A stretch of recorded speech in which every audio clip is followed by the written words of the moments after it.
একটি ছোট্ট গ্রামে একজন পরিশ্রমী কৃষক থাকতেন, নাম তার মোহন। মোহন খুবই সৎ এবং নিষ্ঠাবান মানুষ ছিলেন। তার একটি ছোট্ট কৃষি জমি ছিল, যেখানে সে নানা ধরনের শস্য যেমন ধান, গম, তরমুজ এবং অন্যান্য সবজি ফলাতেন। প্রতিদিন ভোরে মোহন তার জমিতে কাজ শুরু করতেন। সূর্য ওঠার আগেই তিনি ক্ষেতের চাষ করতে চলে যেতেন, এবং সূর্য অস্ত যাওয়ার পরও কাজ করতে থামতেন না। তার মনের মধ্যে ছিল একটাই স্বপ্ন, তার পরিবারকে ভালোভাবে রাখতে হবে এবং জমির ফলন ভালো করতে হবে।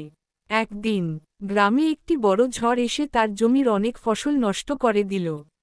মোহন অনেক দুঃখিত হলেন, কিন্তু তিনি হার মানলেন না। তিনি ভাবলেন, যতই সমস্যাই আসুক, আমি হাল ছাড়ব না। আবার নতুন করে শুরু করতে হবে। মোহন তার জমির খারাপ জায়গাগুলো পরিষ্কার করে নতুন করে চাষ শুরু করলেন।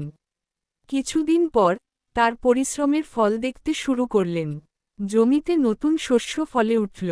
গ্রামবাসীরা সবাই অবাক হয়ে মোহনের সফলতা দেখে। তারা জানতে চাইল, তুমি কি করে এত দ্রুত আবার সব ঠিক করলা?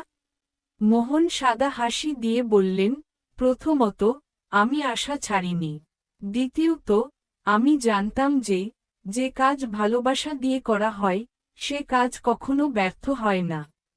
তার এই পরিশ্রম এবং দৃঢ় মানসিকতা গ্রামবাসীদের কাছে একটা বড় শিক্ষা হয়ে দাঁড়াল। মোহন শুধু একজন কৃষকই ছিলেন না, তিনি সবাইকে জীবন থেকে একটি গুরুত্বপূর্ণ পাঠ শিখিয়েছিলেন, পরিশ্রম এবং ধৈর্য ছাড়া কিছুই পাওয়া যায় না।